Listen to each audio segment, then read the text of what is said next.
If so, if you can bring the witness, please. Yes, Mr. Chair, we're ready to proceed. Can the witness be brought in? Thank you.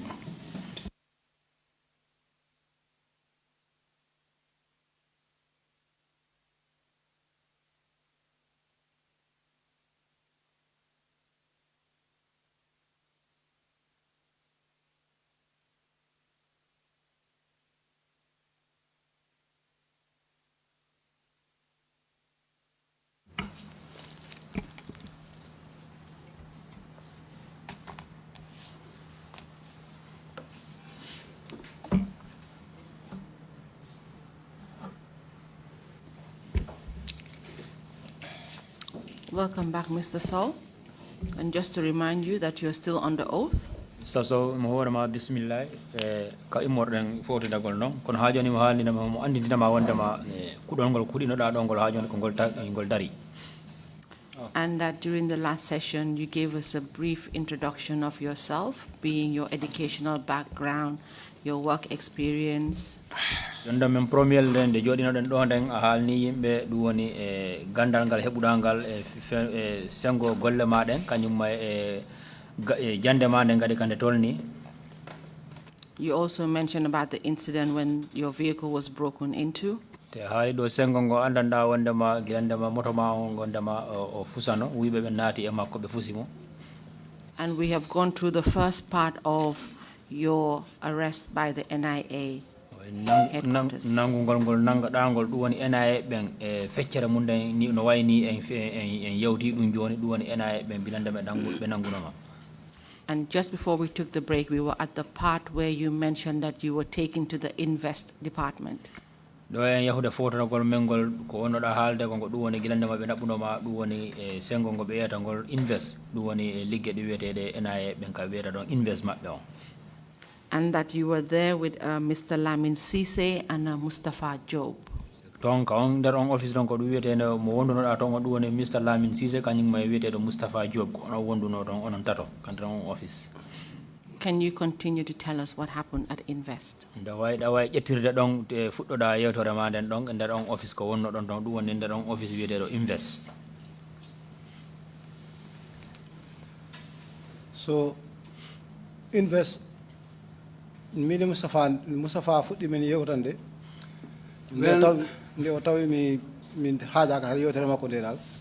as I was saying, Mustafa was making jokes, but at that time I was not in the mood for jokes.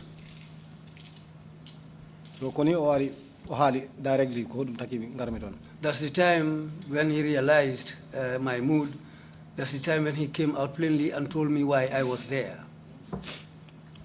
First, we come window statement. Where he started, he gave me a paper and told me to write down my statement. Then he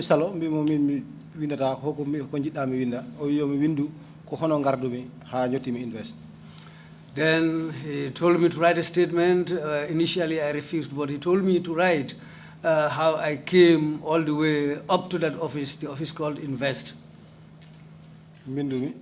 And I wrote.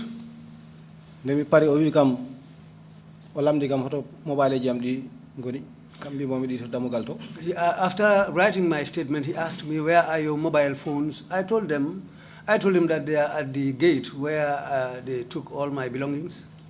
Sorry, Mr. So, what did you put in the statement that you wrote? Mr. So, statement mo winduda ko hondum konguli hondu waduda nder no.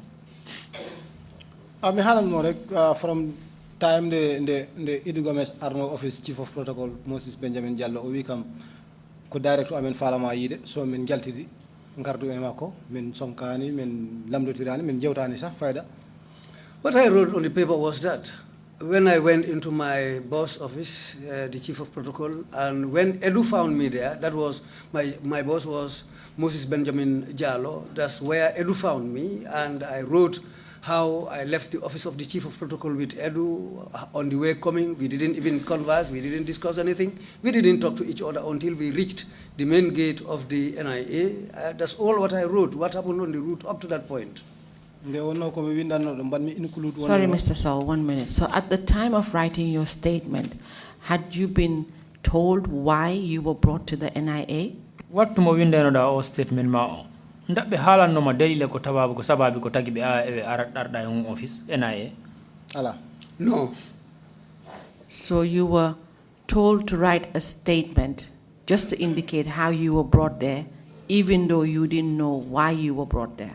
No wa ini wonde maɓɓe wima ya windu statement ma on danaka ɓe wi ya windu statement on kono no wa ini anga anda ko honɗum sababu waɗi ɓe adduma ɗon kono ɓe wi tawi ya windu statement ma on ko honno arduɗa ɗon. Kono no way. Yes, that's how it took place. Okay, so you had started to tell us that he asked you about your mobile phones. Continue from there. ɗo way fuɗɗorade ɗon ƴettira ɗon ka wiɗa wondema ɓe o landima fi affaire mobile uji maɗi. He nder statement he mi haali wonde no mi windi e statement he wonde no ɗo dammugal ɗo ɓe ƴefti mobile am o yo wallet am o yo laptop bag am o yo laptop o fof.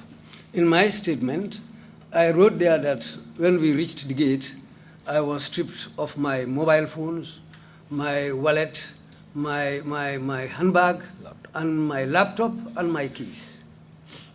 So ko ɗum on tuma wi kam de keeɗa wonde laptop mbimomi eyi wi kam That's the time. fof dammugal mbimi eyi. That's the time he asked me, oh, you have a laptop? I said yes. He said, so it's at the gate? I said yes. O wi kam ok o wi o hikam kaydi wondi. He gave me another paper. O wi yo mi windu hen password ji mobile am o fof mobile ji am ɗi fof kam yo user logging name laptop am o. That's the time he gave me a piece of paper and told me to write down the password for my mobiles and the login password for my laptop. How many mobiles did you have? Mobile uji jeeɗo joguinoɗa on wattu? Ok mobile ji tati mi wonduno. I was having 3 mobile phones.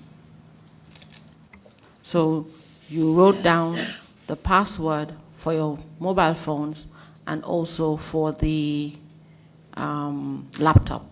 Way ni a windi mobile ma on password makko kañum may laptop ma on password makko winduɗa ɗin ɗiɗi fof. Kono no way. Yes, Did he tell that's what I you? did. Did he tell you why he needed your passwords? O haalannoma ko honɗum waɗi himo suɓimo haajori ɗin password uji. O wi o faala wawde udit taw si o yiɗi udide wawde udide. He said the reason for that is if he wants to go into my, if he wants to open my phones and the laptop, so that he can be able to do that. That's why he was asking for the passwords of my mobiles and the laptop. Still up to this point, did you know why you were at the NIA? Ha o wattu ka wonɗon ɗo nda arno e hakkille ma andugol wondema ko honɗum takiɗa sababi wondema ɓe nodduma ɓe naɓuma NIA. Ala taw mi anda. No, I still didn't know why I was brought to the NIA. So in your statement, you've mentioned that then you had to stay there the whole day. Is that correct? Ka nder statement ma a holliri wondema ɗum takuno ɓe wona toon e ñallal ngal fop nde ɗon ko gonga. Eyi. Yes. And that at some point they now escorted you to your home in Yundum. A heɓuno wattu wondema wonde ɓe feƴƴima ɓe ɗaɓuma ka galle ma ɗum woni Yundum. Eyi. Yes. Can you tell us what happened then? Joni ɗawawi haalande yimɓe ko ɗum kadi waɗiti gila ɗum waɗi. Gila Mustafa heɓi mobile ji am ɗi e laptop o. When Mustafa took my mobiles and my laptop, ko kanko daranno ko wonno e mobile ji he. he was the person who checked what was in my mobiles. O ƴefti laptop o tottimbo boy goɗɗo o wi on ko to IT to woni IT maɓɓe IT unit maɓɓe to woni. He took my laptop and gave it to a person whom he said works at their IT section. So min miɗo faɗa o wi mi jooɗo mi faɗa. He told me to sit down and wait. So patmi ɗon ha office waɗi close. I sat down there until the office is closed. Koni on tuma sukuta jamme ari o wi Mustafa o haalan ɗum e English. O wi Mustafa a naɓat Mr. Sow on the light detention ha paron ha ɓe para screening mobile ji makko ɗi. And that's the time when Sukuta Jamme came, after the work closed, Sukuta Jamme came and told the man that, well, you will put Mr. Sow on the light detention until they are ready with his mobiles. Mr. Saul, what time was this? onko nyallangal ko montoro wattu ombo Yotagol amen to Mr. Job was around 11 subaka. Men goni to non ha 4. We arrived at Mr. Job's place around 11, and we were there until at 4 p.m. Until 4 p.m. or 4:30 p.m.? wattuji nayi ndako wattuji nayi feƴƴiri minta capantati At the 4 p.m. Around 4 p.m. So then you were there the whole day till 4 o'clock, and they said to you they're going to be placed on light detention. wayni a wonno ɓe joɗɗinoma toon jooɗiɗa toon ñallalngal fof ha wattuji nayi gila ɗum feƴƴi noon ɓe wi are sukuda jammi ara wi joobi wondema joni yoɓe nanggama toon kono ɓe waɗama on the light detention ɗum woni ɓe jogoma kono waɗa wonu jogore nanda ko jogore musude Konon way. Yes, that's Can what you happened. tell us what they meant by light detention?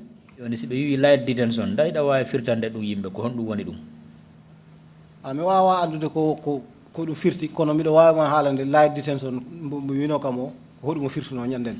Well, I don't know what they meant by light detention, but what I went through, I can describe that.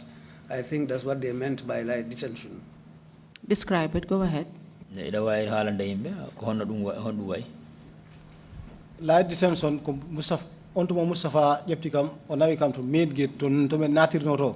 Main gate ɗon jogi garde rumel to sogel ko ɗon to mi ko ɗon ɓe mbino woni light detention. Well, after all this, Mustafa took me to the gate. There was a room nearby the gate where he told me to go in and wait.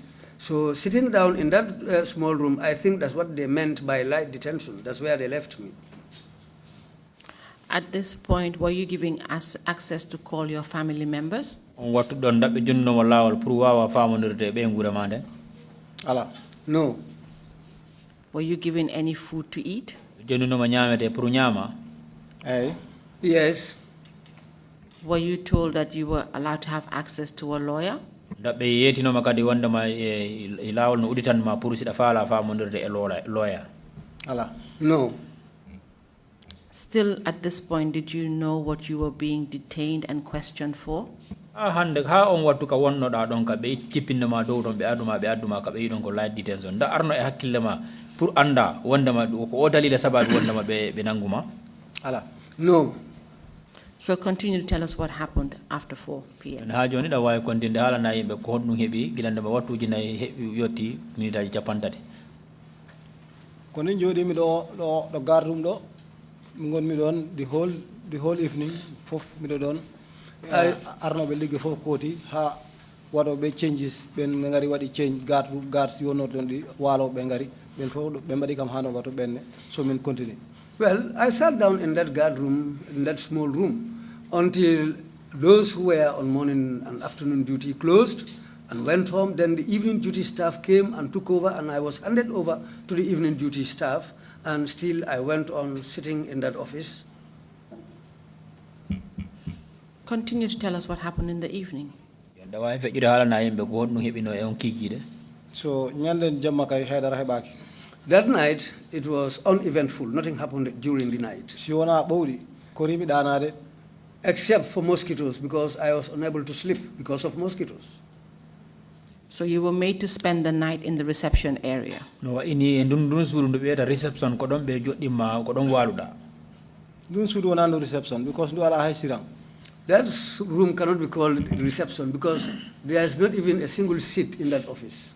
Ko table lanciɗo wonno toon waɗi ɗi weeda jacket ji ɗi luuɓa sah ɗin wonno nder toon. There was a table in that room and some weather jackets were hanging there, but they were very smelly. Kame kedde ñaameteji ko ɓe ñaamata ko ɓe weedata no nder toon e gufi gerte fof no nder toon. And some food leftovers which were thrown around inside the room there.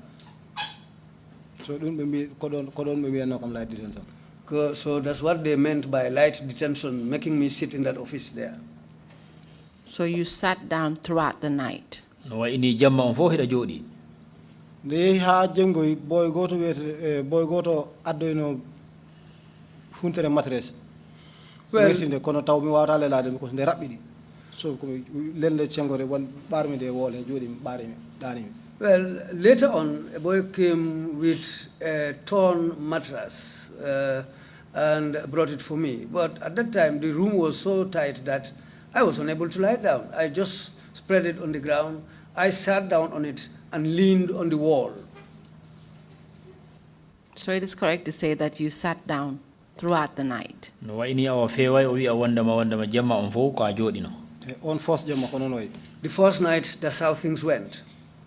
So you spent the first night and then we moved on to the next day. Can you tell us what happened? No wa ini awoni ton awali ton jemma on fo joni weti bimbi ko hondu wadi gila weti. Gila weti haydara wadani mi nyallu don the whole day kadi hay goto wi'ade kam hay hunde. The following day, also, I spent the whole day there. Nobody told me anything and nothing happened. Can you continue to tell us what happened after that? Wenda wati fejjude halana yimbe ko hondum kadi hebi gila dum do wadi. So nde dum wadanno dum ko alarba hawruno. This thing happened on a Wednesday. So on Wednesday o fof men hay hunde wadani so min badiri non kadi ha weti alkemes subaka. We spent the whole Wednesday there and spent the night there until on Thursday in the morning. So nyale alkemes subaka. Thursday in the morning, Hedde waktuji sapo. around 10 o'clock He subaka he. in the morning, Be ngarani kam they came for me. be mbi ko yomi wadbe escort be jahato galle am. That's the time when they told me to go along with them to my home. Who came for you? Ombo aramma Operative ji mabbe to ton including Mustafa Job. The operatives, including Mustafa Job, these are the people who came for me. How many were they in number? wenjelo wonno sida wawi manitade. Be buri dido kono be yotta be buri dido kono sikanji be buray hakkunde dido en daño dal. If you was to dum joni. I cannot remember very well, but there were about 3 to 4 people, not more than 4 anyway. Do you remember their names? De hida wawi manitade inde mabbe den kadi.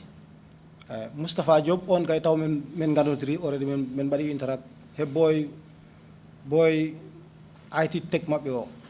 Mustafa Job I already knew because I was introduced to him. And their IT boy also was there. Wa siftorde inde makko joni. I cannot remember his name now. Kono mi andudo inde makko at the time. But at that time, I knew his name.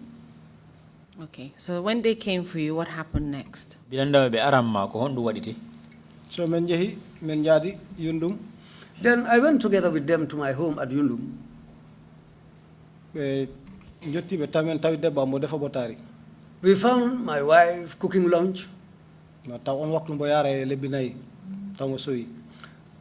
She was 4 months pregnant at that time. So kanko gila o yi kam o yidi kam be o andabe te no be badanno ni ak be jecito looking if be ndara dulaji fof dum hulbini wo. When we arrived, she saw me along with these people and how they were behaving, searching, looking at every place. Then she became alarmed. So mbi mom well minen office of the president legele koni minen nandi rek security check rek is normal minen koni be mbata. To keep her calm, I told her, well, we working at the president's office, this is normal for us. Time to time, we go through security checks. So this is one of those security checks. Don't take it as anything much. So kono taw mi anda ko be dabita te mi yi kadi debbo mo kadi o nani de kono no gumani dal. Yes, I didn't know what they were looking for because they were searching every place. And my wife also, well, she heard what I told her, but I'm sure her demeanor showed me that she was not at all happy and she was alarmed anyway. So they continued to search your home. No any be fejju no be gol defugol wadugol golle mabbe be dartindugol galle made. Ay so min taw all time ko sudu ngono min du ko rume palo rek wono don and be backyard. So you know be ngari be putti dabide everywhere. So min dene cupboard mo jogino mi jogino lokaji didi you know suitcase ajam di fof yaltin mi chabi do totally. Yes, I was living in a double room, a room and parlor and a backyard. So when they came, they were looking everything inside my 2 cupboards and my lockers. I took out my key and gave it to them, and they brought out my 2 suitcases. They checked. They were looking everywhere. My things were scattered everywhere inside the room. So mi lamdi be ko hodum dabiton meli mi wawa be wallude kono be nota kam sa. Then that's the time when I asked them, what are you looking for so that I can help you? But they didn't even answer me. So e ha fayda feccere waktu wondor. They were searching until almost for half an hour. Koni be mbiya wanjen. Then they said to me, okay, let's go. Min ndutodi me mabbe Banjul. Then I went back with them to Banjul. Were you at any point allowed to have a conversation with your wife? The jamano wattu mo wonno do be yaadu ne ma men ton dabbe jonno mo lawol pour wawa yewtude de benguma. Ala. No. Si wona ko mbino si wona ko jimi ko mo wadi alamte definitely mi andu no dum wawa mo wadde affect so mbimi le mi moda mo comfort rek just mi halana mo rek that is nothing. Si wona dum kay that was nothing like that. No men kebdani kacha men kebdani yewtere. We didn't discuss anything. Apart from when I saw her, I realized that she's seriously alarmed. That's the time I tried to calm her, telling her that, yes, we working at the president's office. This is a normal routine security check, so don't worry, don't take it as something serious and so on. I told her that that was the only time I communicated with her. So you were even unable to tell her that you were detained at the NIA? No wa ini hay aron kum halande wonde makko e jungo NIA be wonda NIA ka ko mabbe NIA. Oro ko ta mi susa mo dum halande mi halnana mo dum. Yes, I was afraid to tell her that. I didn't tell her anything about that. So you've told us that they were not able to find anything at your residence, whatever they were looking for. So they took you back to NIA. Kono ha joni wi won yimbe wonde ma gilanda be arde ma be visiti ton fo kono ha joni be yiyan hay fus ton kambe ko be sikke mabbe ko be wonno gon dabbitude be yiyan hay fus ko suudu e gande galle ma ton ha kande suudu ma dum way no ha joni kada be ruttintimma be ruttidi e ma Banjul dum woni ka NIA ka galle mabbe. Kono way. Yes, that's what And happened. you continue to tell us what happened when you got back to NIA. Woni bilanda ma be ruttidi e ma Banjul dum woni ka NIA joni ko hondu wadi kadi. Do hemen jottade Before we arrived at the NIA, men dewno KMC. we went through the KMC. So the municipality, the bureau, office mabbe do Westfield. We went to the municipal office at the Westfield. So ndebe biya office aji be gonduno be fo be jippi haydi mini Mustafa. All the workers at those offices were closed. All the officers all the alighted from officers the vehicle. alighted from the vehicle, those who were with me, Except except Mustafa. Kone on to Mustafa wi kam biyo Mustafa kana onon hodum dabi ton ko hodum woni joni ka at least halnam ko hodum banmi ko hodum woni problem hodum dabi ton. That's the time when I confronted Mustafa. I told him, now, what are you looking for? What is the problem? Why is all this, what's happening? Why is all this thing going on? O kam minen anyway mi fotani ma halande kono minen ko men wi'abe wonde no an ko an wata supply information to these online newspapers. That's the time when Mustafa told me, well, as for us, I shouldn't have told you this. But the information is that you are the person who passes news and information to these online news outlets. Did he tell you specifically which online outlet he was talking about? da o halana mo tigi ko newspaper hombo mo wanda wonda mo wi wonda ko anjonata be kibaro da o halana mo tigi ko newspaper hombo O halano newspaper kono nde o haali o gokiro no wi no be biyerani o wiyete woni di soldier ngandumi wonda ko freedom online newspaper wenno.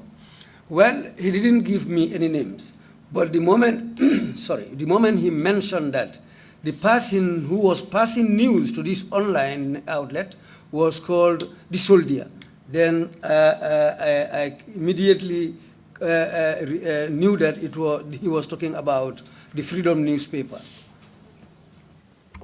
So pala mi mo jabade. So I wanted to reply to him. Kono quickly kanko tigi wala makko wi kam kono actually minen findings ko men kebi go ko men yi go he an ko wiya ko hema dum no serti.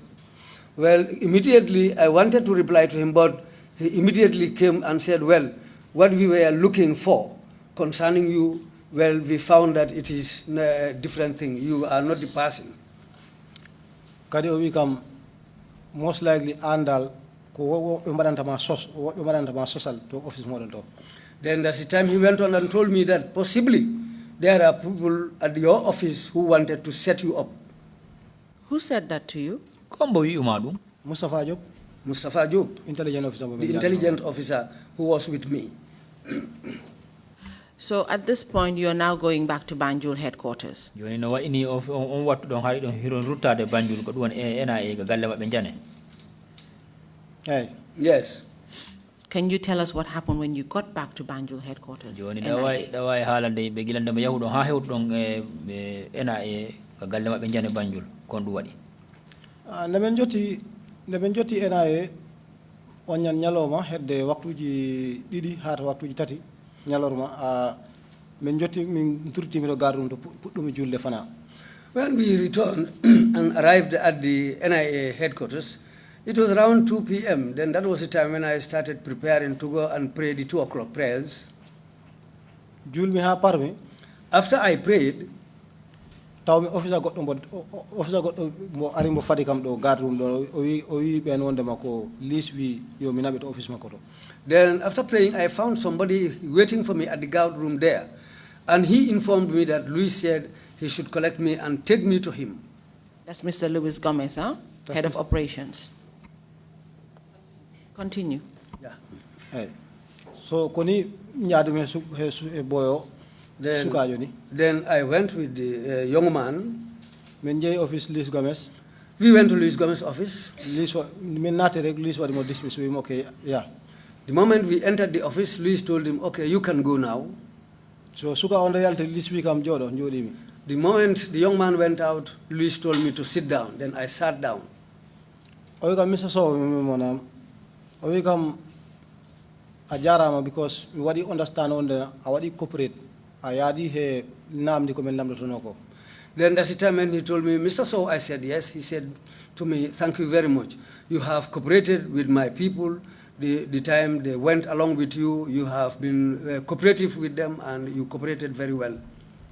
Oyogam temendari communication gadget jimari jogidadi fof.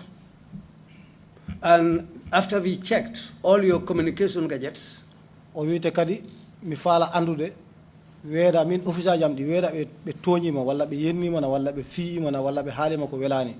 then I also want to know my officers, whether they beat you or they insulted you or they did anything wrong or bad to you. Mbidum ala hay hunde be badani kam. Then I told him, no, they didn't do anything to me. Kono o wi kam min dal men dari men tawi an ko hala ko hema he ko men tawi ko hema ina serti dum den gedi din bawon e neddo goto. Then that's the time when he told me that the information we were given about you, we discovered that it is wrong. We found something very different from what they told us about you. Temen gandi neddo goto bawdo wadde ko min ji ko hema o wawata wonde on bo mbita o ko on gonda. Then what we saw in you is quite different from what they told us about you, because the information we were given and what we discovered about you are two different things. It cannot be the same person. Mr. So, you keep saying he said what they told us about you. Did he mention any of the names of they? We hida hala tan dawe wonde ma ko be wi men kon affaire ma ko commentaire kon ma wana godum nda o hala no ma ko hondu woni dum O halnano kam hombo woni ben kanko ko be rek o weta in English they kono wiani kam be o innani inde wotere. He didn't mention any name. He was just saying they in English, but he didn't mention any name. Did he say exactly what they had reported to the NIA headquarters about you? O hala no so wi be ko hondum ko façon hala façon hondum be wan be hala no halani be e fi sengoma nda o hala no o hala nan dum don. No kanko o halnani kam dum. No, he didn't tell me anything that they told them or the information which was passed to them. He didn't reveal that to me. Continue with your conversation with Mr. Luis Gomez. Na way fejjude hala ko hala ko andana ko dum fejji hakkunde may Mr. Luis Gomez. So Mr. Luis Gomez wi kam min komi jago te min komi Catholic. That's the time when Mr. Luis told me, I am from the Manjago tribe and I am also a Catholic. O wi te min Jesus Christ tan ko on tan gandumi mo gandunda ko lawol mo mbami jokku. Then he told me also that as a Catholic, I believe in Jesus Christ and I'm following his ways. o wi ko jiimi kohema ko ni wayno ko yimɓe jiɗma addude e am beeli mi waɗa ko kala ko mbawmi he dow ma beeli mi heɓa konngol iwde e ma. He told me then that the people who gave us this information about you were people who wanted just to set you up so that we can do some things to you. And I think that's the main reason why they did all this. o wi kono min hay goto hay ko jolfe o haalani kam no wi kam man ken ɗuma use may torohal doomi janguru. And that's the time he switched to Wolof and told me that nobody will instigate me to trouble another person or to put somebody else in serious trouble who is another person's relative. So what happened after this conversation? yande maka haali feƴƴi hakkunde ma e makko ko honɗum waɗi kadi haala ka ɗo gasiroy sa ko o wi o wi kam in fact janngo Friday o wi kam janngo si tawi woni ɗo ha janngo hay hunde haalaka e fiima janngo min mi nelanan ma ngara nodda goɗɗo ara wanma bel. He told me tomorrow Friday, from now against tomorrow Friday, if we didn't have any other information about you, then I will send somebody to come and organize a bail for you. I think he meant to say, I will ask somebody to come and bail you.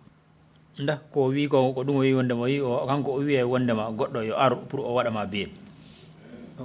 o wi min an mi nodda goɗɗo o ara waɗa kam bel.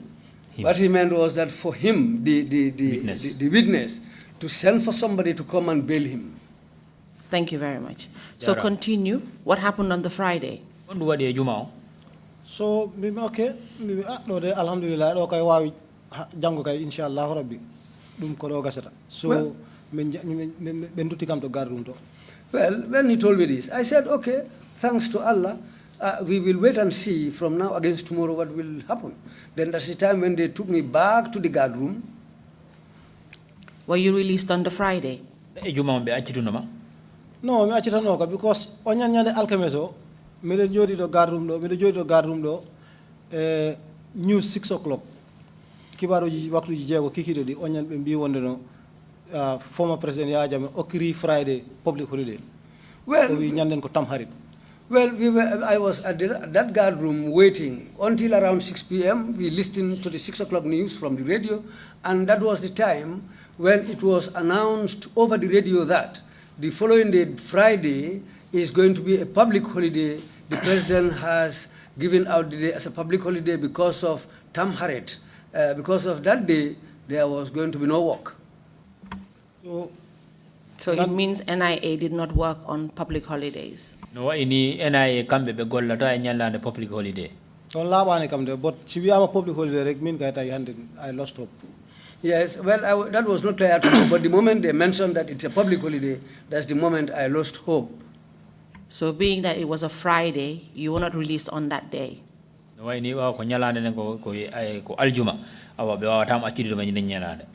So you had to spend the weekend at the NIA headquarters. no wayni joni a wonay toon ka NIA toon ɗum woni asewe dimanche on fof ko taw a wonata. So then we got to Monday morning. ɗum woni e arɗen e tenen o. Were you released on the Monday? nde tenen o ɓe accitunoma. ɓe accitani kam ñande tenen. I was not released on Monday too. Were you released the following day, which is the Tuesday? talata on noon ɓe accitunoma. eyi ko ñande talata ɓe accitoy kam. Yes, I was released on Tuesday. Can you tell us how your release went? joni dawawi haalande yimɓe accudugol ngon ko honno ardi. ñande nde wonno min ko Friday ɓe mbino kam ɗum yahani so ñande tenen on ñande mi fadi ha mi muɗi nothing happen ha office waɗi close in fact ñande around after 5 ɓe waɗi close sa so nde ɓe fof ɓe hooti jemma hen goɗɗo wiyoy kam wondema in fact han minami e yewta goto wi oya billahi hande ko lan case wonno ɗo lamin waji wara en fof tawɓe ɗo hande ko case maɓɓe wonno ɗo hande ko ɗum taki ɓe jiti hay audité ni sa but janggo most likely so lamdimi ɓe waɗani kam ɗum clarify. Yes, we were there. No, nothing happened on Monday until at night when people were there. We were chatting and I heard them saying that there was a serious land case on that Monday which involved Lamin Juara and some other people. So this is it.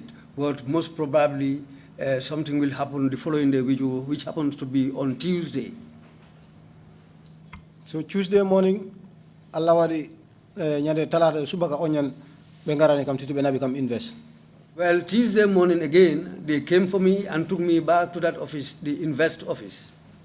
Koni sukuta jamme yepti telephone line mako o wi kam jiddo ya call goddo neddo goto tan gondudo e biometric ID card ora won ma bel. That's the time when Sukuta Jamme took his telephone and told me to call somebody who has a biometric ID card so that that person can come and bail me. So by this time, you had been detained at the NIA for at least 7 days. No ini on nyenyalande wadi balde jeedidi hida nanga NIA. Wonon way. Yes, that's how it happened. And you were on what they called light detention. Ha joni ko be yata kon light detention ko on ko ley du wonda. Konon way. Yes, that's what happened. And were you allowed to change your clothes or shower during this light detention? Wattu mo be jogino ma on ko ley o wiete ko wiete ko light detention dabbe jonduno mo lawol pour wawa lotade sansa cionci ma din kadi. Iloro no kono taw chombi sancete di ala. Yes, they allow me to have showers or to take bath, but I cannot change my clothes. So for the whole 7 days, you wore the same clothes? Wa ini balde jeedidi den foko cionci goti di borni adin ko din tam borninoda. Konon way. Yes.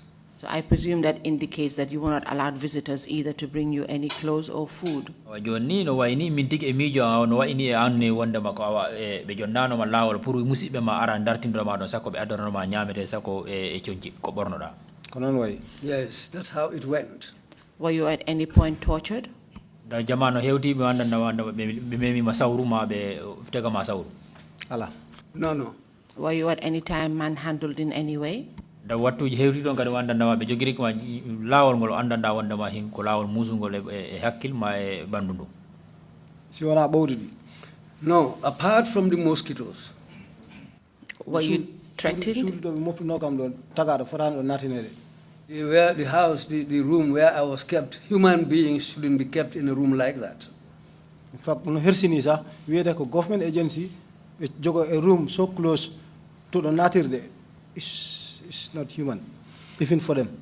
It's a shame, a government office like that office, having a room like that and very close to the main entrance. That room was shabby, and the condition of the room was really, really bad. To keep somebody in that room is really inhuman. Mr. Sow, were you at any time threatened during your stay at the NIA? Jamano mo be nanguno ma don fo dum woni balde jeedi den daw wattu hewtuno ma da e be hulbini ma don. Ala hay goto hulbinani kam. No, nobody threatened me. So then you were released on the Friday and asked to report back on Monday. Tuesday. He was released on Tuesday. Sorry, yes, you were released on the Tuesday. But then you were asked to report back on the Wednesday. Ko talata on be accituma joni be yuma e alarba do way arde hollira hore ma dum woni wada report. Ko du wonno sardiyeji bela bon. That was one of the bail conditions. Ko yomi ar jango hen mudum te nyande fof yomi ar yomi war report to office mabbe to So that I can come back and report to them on Wednesday, and that should continue so that every day at 10 in the morning I should come and report. But then you were asked to go back the Thursday, and then the Friday they told you to rest and come back the following Monday to report. Is that correct? Al kamisong al juma on for da tala on fuda da e arde hollira hore ma. Konon way. Yes, that's how it went. Can you tell us what happened when you reported on the Monday? Yoni etenen on gila on ma yahuda hollirgol hore ma ko hondu wadi. Ballan jahandum be report belo fof simi arino ko be kolano sukuta jamme be biya dum Mr. Sow ari sorry be Mr. Sow ari so oyadum okay ngarde he mudum ha guys so men jaada ma goto wada kam escort from the guard men ja hato invest mi yida mo mi salmundere mi wada don maybe 10 minutes men jalta e balde di len banmi de report woni alarba e alkemes fof kono wana kono nyande ngaro mi nyade teneng de be koli ton ko lease what do you call. Yes, on those 2 days, I used to come to report, and when I arrive at the gate, somebody will escort me to Sukuta Jame's office. When I go there, I'll spend about 10 minutes, and after exchanging greetings, then I'll go back. But on the third day, nyande tapo o, konde nyande haldi e Louis. Ko angone wide Mr. So. Nyane teneng. Nyande, it was on a Monday. That was the third day when I had to see Mr. Louis himself. So ngandumi wana du woni normal ko simi ari no ko aussi sukude jame rek njidan no mi ndasit mi hota kono this time around teneng on de ñaar mi ngarmi don ñanen ko mbi ko be nabi kam to Luis Gomez instead. Then on a Monday, usually the previous days when I come, I used to report to Sukuta Jammeh. But on this Monday, when I came, then they told me to report to Luis Gomez. Then I realized that it's not normal. Mr. Sow, are you okay to continue? Tahida kawanda gajoda do hino no fewi e ma pour wawa ko ide yewtere ne. I'm good. We can give you a few seconds to have some water if you need. Sida fala be mama jonnude mondoro wattu ji seda pour jetta ndiyam yara. Yeah, I am okay. All right. So can you continue to tell us what happened when you got to Mr. Luis Gomez's office? Yo ndawa fe juda ala na yimbe gilanda ma yahuda der office Luis Gomez ko hondu wadi nyalande tabbere ne. Nyanden hawri ko tane nyande 30 December 2012. It was to office Luis Gomez we come jodi. It was on a Monday, 30th of third day. That was the third day when I went to Luis Gomez's office. The moment I entered his office, he told me to sit down. Then I sat down. So we come jodo fat boys are English one come Mr. So you may sit down and wait for these boys. Yes, when I arrived, he told me to sit down and wait for the boys, his boys. No, how they come to me English. That's how he told me. That's what he told me in English. I sat down and waited. You're talking how many times you almost 1 hour minute. Well, it was even less than 5 minutes, but it looked to me like I was there for more than an hour. So, Liz Kadi, me anda hodu mo waran no tabul makoto kono throughout ko njodi mi don ko men bawani yidude gite nay. I don't know what Luis was doing behind his table, but all the time I sat down there, our eyes didn't even meet.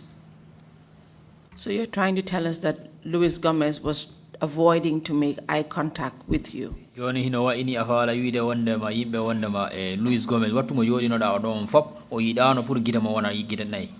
Me anda si o yidano de kono he made so that men yidani. I don't know whether it was intentional, but he made sure that our eyes never met on that occasion. And then within 5 minutes, his junior officers came into the office. You know what? In the minute aji jowi tan sukabe makko ben wonbe les makko be ari be naati kan office. Konon way ben sukabe do be naati. Two of his boys came in. Do you know the names of the officers that came in? En sukabe makko woni wonbe ley makko be ndahida wawi andude inde mabbe ne. Nde wono ha yeso hender story be ando no suka goto wi ko suso wetete something suso. Well, I didn't know it instantly, but later on, I came to realize that one of those two people who came into the office, one of them had a surname which was Suso. Continue to tell us what happened after they came into the office. I continue halana yimbe gilande ma be sukabe makko be ari kan office ton. Nde be ari be wadi o compliment ha pare be wimo director we are ready English. When they came into the office, after they exchanged greetings, then they told him, Director, we are here and we are ready. Kone we come, okay, Mr. So, you may go with these boys. And at the time, he turned to me and told me, Mr. So, you can go with these boys. We come, good luck. Then he said to me, good luck. So then you followed the two officers out of Mr. Lewis's office. No way ni jokkuda ben sukabe dido be anda hibe lay Mr. Luis Gomez be yalti do mabbe kan office Luis Gomez. Yaltumi men yalti me mabbe njejiti mi Luis mbi dum thank you. Yeah, then we left and later on I turned to Mr. Gomez and I told him thank you. Can you continue to tell us where you went? Yonda way halande imbe honto yahudon yaruda e mabbe. Men jipode mabbe Louis office makko ko dow wonno so min jippude maɓɓe escalier to sokel min jippude maɓɓe min jeyto ɗo damugal galle damugel fos ɗo natinomi ɗo e edu o ngel damugel min yaltiri. Yes, we alighted some stairs because Louis' office was upstairs. We alighted the stairs and came down and we went out. The small door that we came through at the main gate, we went back to that same small door again. When we were going, force ko men ƴeŋanno to Louis taw ɗon hay hunde ala ɗon kono men jippoto men tawi ɗon moto liso e hoore makko Pajero makko Mitsubishi Pajero. When we were climbing up, there was no vehicle parked near at the door leading to Mr.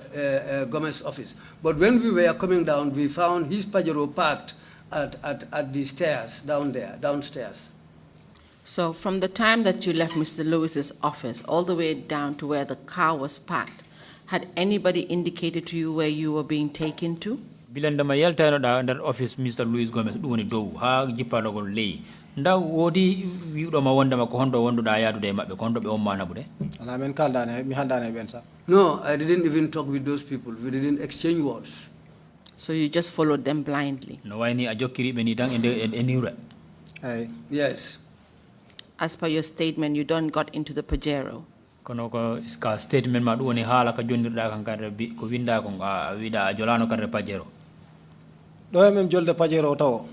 Before we boarded that Pajero, o boy biɗo kanko woni suso kanko rutti to gate to gardum to o yo ƴefto mobile jam de waledamo. Before we boarded the vehicle, the guy whose surname happens to be Suso went to the gate to collect my mobile phones and other belongings. Then he asked me, are these the things that you left at the gate? I said, yes. Okay. So then he said, okay, he returned my things to me and we boarded the Pajero. So they gave you back the mobile phones? Yes. Did they give you back the laptop? No, the laptop was not returned to me. But they gave you back your wallet? Yes, my wallet was returned. And your main bag? That day, the day I was taken there, I didn't come back with my bag. Thank you. So it means like you had all your belongings back except the laptop? No wa ini alel ma on fo jonnita no dum ha su e heddi e laptop. Yes. So continue to tell us after you got into the Pajero where you were continue taken. halana yimbe kilande mabbe jolduda e mabbe ko Pajero wal ko ndo be na buma. Last damugal Pajero ngal nengal udete taw driver of wadi move. Last damugal Pajero hodum nengal udete nde udata last damugal ngal de suso udata damugal ngal yeso damugal makko yeso ngal because min ko the second compartment on gonomi nde natumi second boy o nati den suso tari moto kanko nato to passenger seat wondo yeso kanko e driver yeso wono nde udata damugal ngal taw driver fudi wadde move. Well, after I boarded the vehicle, the other guy sat near me in the middle seat of the Pajero. Then Suso went round to go and sit beside the driver in front. But the moment he opened the door and was going on board, the vehicle started moving. Continue, Mr. Sow. So damugal gallengal udita. That's the time when they opened the gates, the main gates of the yard. Then Jimmy driver which signal to the right. Then I saw the driver, he turned on the signal for the right side. Driver. I was sitting right behind the driver. The main Pajero list mojo exactly the same Pajero me use. Then the Pajero that Luis had was exactly the same type of Pajero I was having. So on waktu on hakilam heavy lamdi heavy hoream korim andu dal in the first place. Well, at that moment, a lot of things came into my mind. In fact, I became confused. I don't even know what to ask because I don't know what was going on. I was unable to think of anything straight. So men kalani, I got amen halani, min jey hamen jawti Bond Road. Then that's how we came until we passed Bond Road, but there was no communication between any of us. ontuma suso nde wono kanko ko yeso jodino. And at that time, Suso, who was sitting in front next to the driver, O yejiti kam o wi kam Mr. Sow mbimo nam o wi kam we are given instructions he English o haalanani kam dum. We are given instructions to transfer you to Mile 2 Central Prisons for detention until further notice. that's the time when Suso turned to me when we reached Bond Road. He told me, Mr. Sow, I said yes. He told me, we have been given instructions to take you to the Mile 2 prison and hand you over there. Until further notice. Until further notice. Mr. Saw, did he indicate who they got these instructions from? Da o yetinoma ko hombo be jonni hombo jonni ko jungo hombo be hebi nde yamirore. Lamdaki Musa? I didn't even ask him. So haalanani kam. And he didn't tell me. At this point, were you charged with any offense? On wattu do dabbe teguno tuumal e hoore ma wi gol wonde ma ko dum e dum be tuumada e sengo luwa. Ala. No. Before this point of you getting into the Pajero to be driven to Mile 2, were you taken before any court of law? On wattu don do be jolnudama en gal motowal be nabama Mile 2 ka kaso nda be nabuno ma yeso e nabuno ma court. Ala. No. So directly from NIA, you were taken to Mile 2 Central Prison. No ini direct be tuma ma NIA ka hoggo mabbe jana don be nabuma direct Mile 2 ka kaso jano. Hey. Yes. Mr. Saw, are you okay to continue? O ina hino fono fe e ma pour kondina. Hey. Yes. And you were taken on instructions of an individual you're not aware of? No ini be na uma e do yamirore neddo mo andanda an antike anda ko e do yamirore hombo be nabirma. Hey. Yes. So then when you got to Mile 2, can you tell us what happened then? Joni hino wa ini gilandama yahudon ha yotti don Mile 2 kaso ko hala yimbe ko hondu wadi don. Gela suso haalani kam dum.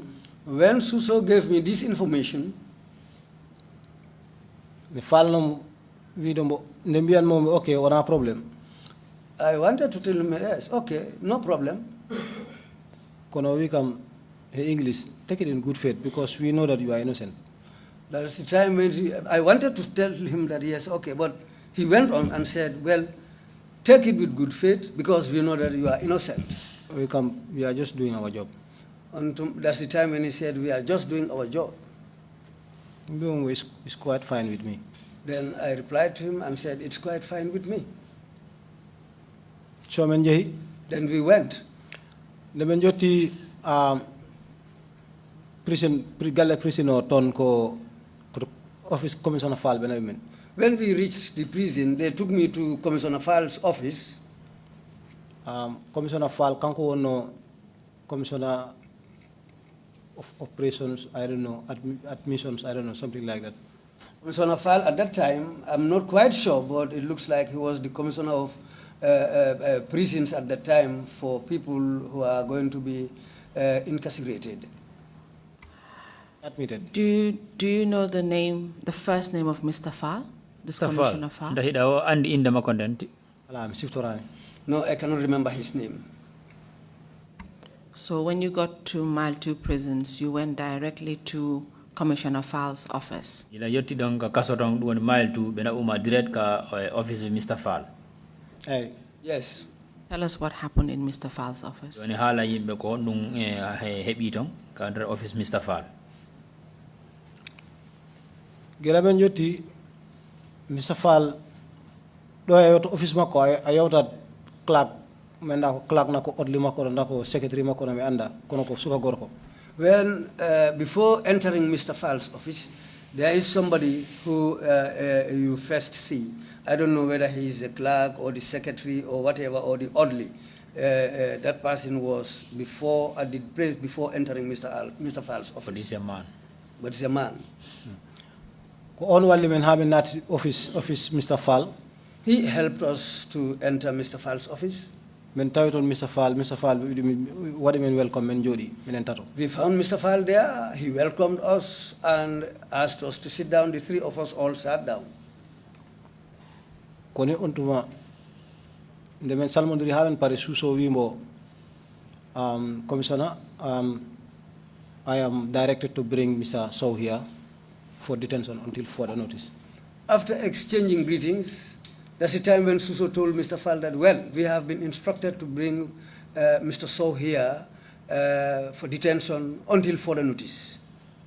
Sorry, Mr. Interpreter, please, if the witness speaks in English, can you translate for us in the fuller language? Okay. Thank you, sir. Okay. Thank you. Thank you. Go ahead, Mr. Sow. Koni Mr. Fall, nani ko suka o haali ko kono o wi on kanko tigi hoore makko on namditi suka o wimbo ko hombo okki on instruction hombo neli hombo wi on yo on addu o ɗo. That's the time when Mr. Fall himself asked the question that, who gave you the instruction to bring Mr. Sow here?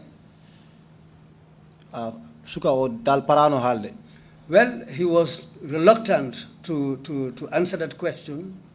Kono Mr. Fall waɗi adamant o wi ko ma kalana kam ko hombo wi on yo ar because on ngari on gadorani kaydi mi anda dal hono ɗum woniri so ko haalanam ko hoto konngol ngol iwi. Then Mr. Fall insisted and said, well, you have to give me that information. Where did that order come from for you to bring Mr. Sow here for detention? Koni Suso wi o wi mo English ɓay sa siftori men mbima minen ko office of the president min gimori ko executive directive waɗi ha men ko woni konngol ngol min gaddirɗo ngol Mr. Sow. Then that's the time when Suso continued and told Mr. Fall that, well, as you know, we are from the president's office. It is an executive order which was given to us so that we can bring Mr. Sow here. Mr. Sow, at this point, did they hand any documents to Mr. Fall? On wattu mo ɗon nda Mr. Fall woodi kaydi ndi annda ɓe ɗaɓorno ɓe jonni Mr. Fall. Mi yani mi tinani. I didn't see any document, and I was not aware of any document which were handed over. Was there a warrant for your detention? nda ɓe kaydino toon ko ɓe wiyata warrant ko ɗum woni nimɓe foti hollirde ka kaso toon pour ɓe neɗɗo wawa e jogayde toon nda ɓe hollirno ndin kaydi. Mi yani mi tinani. No, I didn't see any paper, and I was not aware of any paper being passed at that time.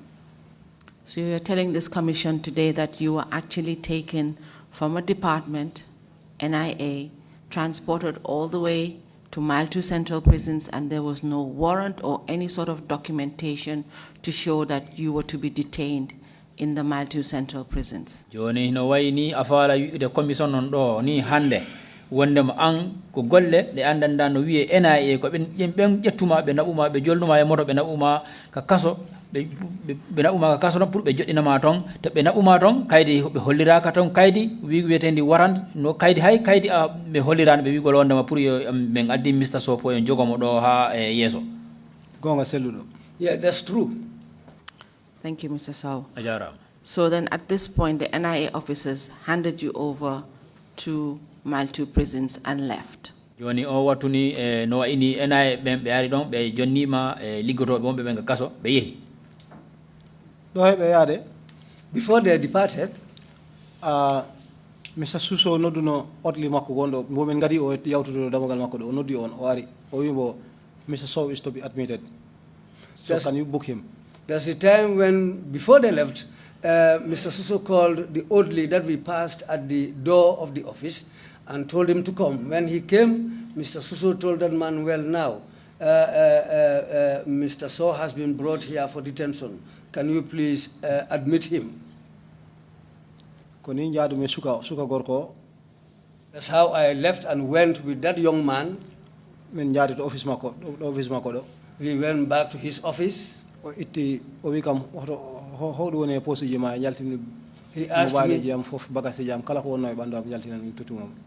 me what things do I have on my body. Then I took out everything that were in my pocket, and all things that I had, I took everything out and handed over. He told me to take off my shoes. I took off my shoes. He told me to take off my jacket. I took off my jacket. Then then he told me to take off my rings and my wristwatch and the belt on my trousers and my glasses.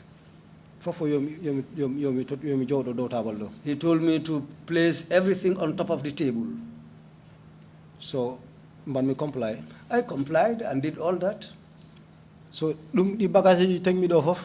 All those things that I placed on the table, O windu di fof gotel. he wrote everything one by one.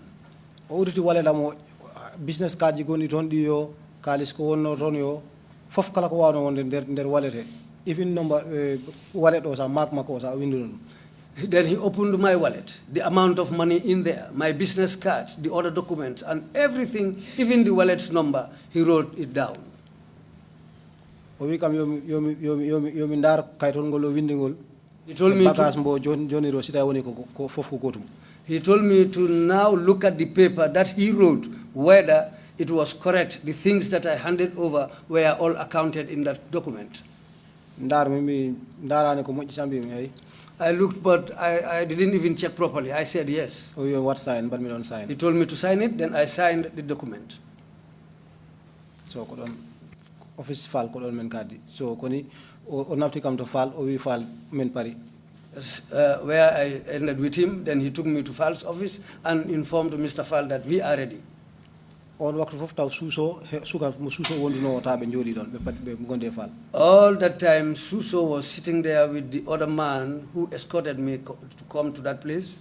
Ko on tuma suso he suka o be ngimmi be mbayni fal. That was- mbayni kam be mbi wonde makam be ruto. There was a time when Suso got up with that young man and they decided to say farewell to Fal, and they also said to me, well, we are now leaving. So can you tell us after that what happened? Yoni When da they wai left you there? haalande yimɓe gilande maɓɓe yeehi ɓe wayni faal ɓe yondema ɓe yahude ko honɗum waɗi ton hakkunde ma e faale en ton. Ben yaltugol mabbe he natugol yimbe hewbe wontidi hunde wotere. Their exit from the office coincided with the coming in of a lot of people who came into the office there. Ben me anditi hen Yaya Jaju. Among those people, I recognized somebody called Yaya Jaju. Yaya Jaju kanko wono deputy director general state prisons. Yaya Jaju was the then Deputy General of the state prisons. So kanko he Kalilu Jamen Himself and Kalilu Jamme, ben ko commissioner ji mawɗi gonno on time taw ko officer ji mawɗi ɓe gonno e nder prisons. they were high-ranking officers at the prison because they held the position of commissioners. kamɓe jano ha ɓe jeeyi ɓuuri jowo sa. They came in fact, I think there were more than 5. ɓe ngari on tuma commissioner Fall wi kam sone Mr. Sow joni jehen. When they came in, that's the time when Commissioner Fall told me, well, Mr. Sow, let's go. O wi kam sa yehi to a accitat hakkille because min min ganda hoɗum gaddaɗa hoɗum taki ha gaddaɗa ɗo.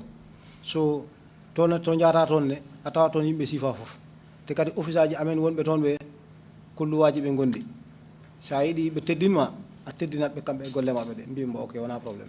Then when we were about to go, Mr. Fall told me, now, Mr. Sow, you have to be very careful. The place where we are taking you to is a place where you will find a lot of people. You have to respect them, and they will also respect you. You have to be very careful because all those types of people there, they are different people. So just be careful and watch out and take care of yourself. And we don't know And why you because we don't even know why you are here. I said, okay. Koni men jalti office mako office kanko commissioner Fallo. That's how entourage mawdo sa. That's how we went out of Commissioner Fall's office with all those people following us. It was a big entourage. Men jehi on natinoy kam to the cells. That's the time when they took me and placed me in the cells. To mita to the cells ton ko galle ko complex darna ko galle darnado hinder fence mawdo. Well, the place I'm calling now cells is another place inside the prison where it looked like a compound in a compound where they have those buildings. That's where they took me to. Sada yaha Banjul sayo tima damugal last damugal mile 2 sandare jungo ma nyamo after the first buildings I had fence mawdo tolo to do. When going towards Banjul, after passing the main gate of the prison, if you look on your right, you will see a high wall. That high wall is the place where these buildings were located, and into that area, that's where they took me into. So the area you were taken to, does it have a special name? Sengo ngo be nabiru mango nda e gandal ma hitonno hino jogi inde. Galle o ko wite maximum security wing. Ko security wing tan be weta kambe. That's the place called maximum security wing, but they just say security wing. Godo be mbiya confinement. Some call it the confinement place. So at this point when you were being escorted to the maximum security wing, were you given a prison number? Yoni o watu ni gilanda ma be fejje ma be na maximum security wing. Ndabe jonu no ma numero. Number. Ala. No. Were you given any clothes, something different like a uniform to wear? Ndabe jonu no ma kionchol ngol borno na ko wa ini wa uniform pour borno da. Ala. No. So you were taken to the cells. Bina di makandere cell. Koni be natinere kam in the maximum security wing. That's how I was placed in the maximum security wing of the prison. Can you describe what the cell was like? Dahida way halande be selon ko honno o wayi der ton. First na joti ndebe nati galle o. First, when we went into that area of the prison, Men tawi officer, prison officer be jogi table wana odo ni be jogi don logbook mawdo. We found 3 people sitting at a table with a logbook. So, men tawi kadi prisinabe hewbe no dari don be ndara men. We found a lot of prisoners standing there also who were watching. Hewbe mon jaki ko hombo woni o adado because I think they were be boss ji prison before be joki o be addi o men ngada woni o. Well, I think they were amazed to see all the high-ranking officers of the prison were in the entourage, those who were escorting me into that area. I think that's what amazed all of them. So they were all standing and watching to look, who is this man who is being escorted with the whole leadership of the prison? Kone be windi indam suka gonno on duties o windi indam logbook he ha pari. Okay, pari. That's the time those people who were sitting at the desk one of them wrote my name and then said, yes, we are ready now. Koni be jepti chabi dongal chabi habbere wotere kono ko chabi jimenda close to temedere chabi wonen. Then there was a big bunch of keys. I think it was more than 100 keys which were on that bunch. Now they took up that bunch of keys. Suka goto nangi on den chabi je den men nato ito der suduto. Then one of those people sitting down there took up those bunch of keys, and I followed him, and we went into another room. Ndeme nati maximum security wing don wing sudu wotundu detention sudu security wotundu ko number 5 ndi wete. When we went into the inner side of the maximum security wing, there was a room which is called number 5, room number 5. First row on the right, Kodon Menati. Fourth row on the right. That's where we went in. Menje ko corridor judo onganuda seraji di fof every meter heba damugal damugal cell so cell to so min ko to last cell bena become on the left. It was a long corridor. After every meter there is a door. So I was taken to the last room, the last door where I was taken to. Suka uditi cello. Then the young man opened the cell door. And fall adina to the cell octavo. Fall first went into the cell. Mr. Soko do wanata. Then he told me, Mr. So, this is where you are going to stay. You okay? I said, okay. So come royalty. Then he went out. Actually, cello. Well, the cell itself. It's not wide enough. O table, for example. The width can be equal to this table where I am sitting. And then Newton is about 2 meters. The length can be 2 meters. Wala palanter goto won a wall concrete wall ko to do woni. There was a small window on top of the cell. Was that window for ventilation? The on dem palantere no ko pour hendu natirale. No hand has no hendu sinati and me what I want on der ton. Even if air should come through that window, you don't feel it whilst inside the cell. Because sa darima wadi ni jungo ma wawaton mem. Because if you stand and put up your hand, you will not even reach that window. So damugal ngal ko njamdi wala. The cell door is made of iron. So tembinaade bernde do ni he damugal he be wadi don wuddere mawde ni wawi tawa o so darima ne wata hejde nder makko ko ma lelamo so wawa hejde. And there was a hole at the door, and there was something covering that hole. Well, even if a bottle you want to put it out, you have to take the bottle and put it and put the head or take it out. If you want to take out the bottle, you have to put the head out first before it can go out because of the smallness of the hole. So you're trying to tell this commission that the cell was in such a state that it was small to accommodate a human being. Joni hino wa ini ko fala da kon sifane sa halande commission on do ko woni sel on no ebbirano ni o darnirano hino wa ini ino imo fandi fandugol makko gol no fandi ha wata jettude sa bani adama sa fota ko wadede taw. Non way. Yeah, that's how it was. And that it had very poor ventilation. No wa ini hendu ngadi ka natirta ton hino boni ha. Non way. That's how it was. And that the floor was a concrete floor. Concrete wada. Concrete was samo fetti. Yes, it was concrete, but in fact it was broken in some parts. Ayat nyuji no yaltida cherry gawrini wala cherry whatsoever. Well, if you look down, you will see ants coming out of those cracks with some things that they feed on. So then at the time Mr. Fall, Commissioner Fall, took you to the cell, you said he now said this is where you shall be, and he left. Joni what more Mr. Commissioner Fall on fit yeso mo yehi ha we udi the cell on we ma wonder Mr. So ko do wonata. Is that correct? Ndako no yari. Non way. Yes, that's how it went.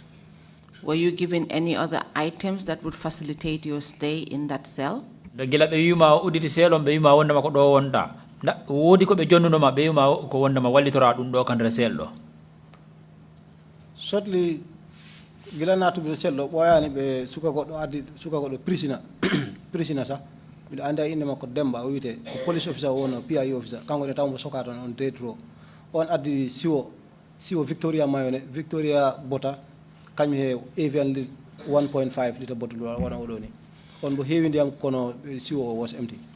Well, after they left shortly, a prisoner came back. His name is Demba. In fact, he was a PIU police officer, but he was locked there on death row. He brought a bucket, this mayonnaise bucket, an empty one, he brought that one for me, and a bottle of Evian water, and handed them over to me. Mr. So, continue. So taw mi andano anduno kay bottle ndiyam o kay ko ndiyam yartidam kono mi andano siwo ko dum wat dal I don't taw mi anda. At that time, I didn't know what the bucket was for. I knew that the Evian water at least was for drinking, but the bucket that they brought, this mayonnaise bucket, I didn't know what it was for. So koni Fall and fof njeyi. Then Fall and his entourage left. Heddi non on tuma ko soka be to der kasoto because time le ngadete no men do ko hedde 10-11 taw on waktu be ngoni e break session taw be fo be yalti so be ngara be nyakku yino be daro seldo be fo be ngeto yurnade be mbiya yo be ngokondire ton mbo kala yurno wa kam salminde. Yes, when they left, the prisoners inside the yard, in fact it coincided with their break time, they were outside in the yard. So when Mr. Fall and his entourage left, and this boy came and handed these things to me, all the other prisoners in the yard started to come and look at me and exchange greetings with me. In fact, they were giving turns to each other so that they can peep through that hole, look at me, and exchange greetings with me. So, konde ben fof nde dum tampini kam korima do mbaɗano because mi anda ko hoɓe ngoni ɓe mi anda I don't know dal. Well, that gave me real problem because I don't know these people who were coming, peeping at me, exchanging greetings with me. I was confused. I don't know what was going on. It was hard on me at that moment. Mr. So were they asking you certain questions when they were peeping at you? joni si ɓe ari hiɓe yurnoma ɓe yaha nda woodi landiɗe yandana hiɓe landoma Yes. Tell this commission. ɓe ndawa e haalande commission on ko landi sifa honɗum ɓe wondoma landade ko wiyano kam ɓuri ko heede mbiyana ko wawi yaw ni nga mel ni ko jolfe mosɗi ko jolfe ɓe kalano kam haalanoɓe kam jolfe mbiyana like boy goto o wi kam he jolfe an no mbaɗa ni ana nandani criminal an ko mbattaɗo ko ɗum mbaɗɗa ha garɗa ɗo kana ko kalis wujjuɗa because an ɗaɗa wayno banque an wona criminal ndar no waɗa ɓandu ma fof no fewi ndar simis mum ɓorniɗa an wona criminal. Well, most of them were asking questions. I think they were curious. Some of them were telling me, you don't look like a criminal. In fact, one of them said, you look like a banker. Look at your body is fine. You are wearing fine clothes. So you don't even look like a criminal. Why are you here? What is the problem? So they were asking questions like that. So suka goto o lamdi kam question nak tambo what important because on at that time ta waɗani important ko later mi what relate wondema ndeke ko ɗum taki o suka mo lamdotono kam this question. Well, one of them asked me a question. At that time, I didn't realize the importance of the question, but later on, I came to realize that question was important to me. We come. Tell the commission why it was important to you. ko e sikke ma yiɗa wondema landigol ngol no heɓuno nafa e ma o wi kam yo taw tan minen komin nanata ko hema komin nani ko ɓe mbi fotaɗo addede hannde yo taw tan ɗum wona ɗum gonga wiyam ɗum wona gonga anne wi ko gonga nak ka wona gonga. Well, that question was, we've heard something about you, that you were going to be brought here. What they said about you, was it the truth or not? So min taw mi anda ko ɗum haaleteno yam. Because at that time, I was puzzled. I don't know what they were talking about me, what they were saying about me when he asked me that question. So me what dismiss question, I dismissed the question. I pretended not to even hear what he was saying. Mr. So tell the commission what you later learned as to why they were asking you these questions and peeping at you. Hida way haalande commission non gila ɗum feƴƴi ha yahuɗa an tigi jooɗiɗa miijiɗiɗa sikkuɗa e sikke ma ko honɗum waɗi hakkille ma e sikke ma ɓe ko honɗum waɗi ɓe heeɓi ɓe landoma e wona ɗi landi te heeɓe ara ɓe yurnoma e palantere. Min ko naweteno mile to ha ɗo woni ɗo ha toti ñalane ɗo gonmi ɗo mi wawama wi ko ɗum ɗo banmi ha ñaami mile to walla ko ɗum ɗo banmi ko foti kam naɓe mile to so mi naɓama mile to fo mi anda fo ene resin well kono jaarumi toon kono kamɓe wonɓe mile to kayen koɓe wiya wondema yajamme homo ƴefta a new insider from his camp from some state house o naɓa mbo mile to beeli on yaha o waɗa raise another list of people on death row beeli ɓen mbaɗe the next execution. What they were informed about me was that Yaya Jammeh was bringing somebody into the prison and they will make a new list of people who were going to be executed. So after that information was given to these people, that's the time, later after that was the time when I was brought into the prison cells there. This was said before I arrived there.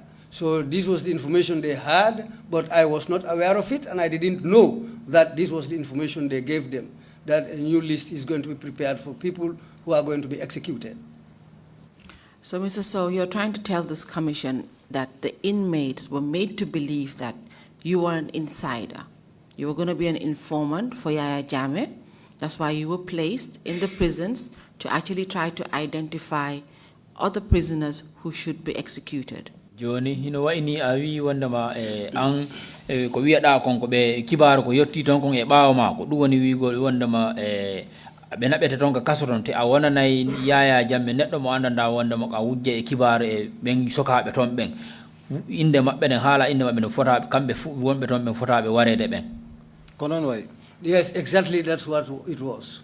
So, Mr. So, you were here already confused because you were not sure in the first place why you were taken to Mile 2.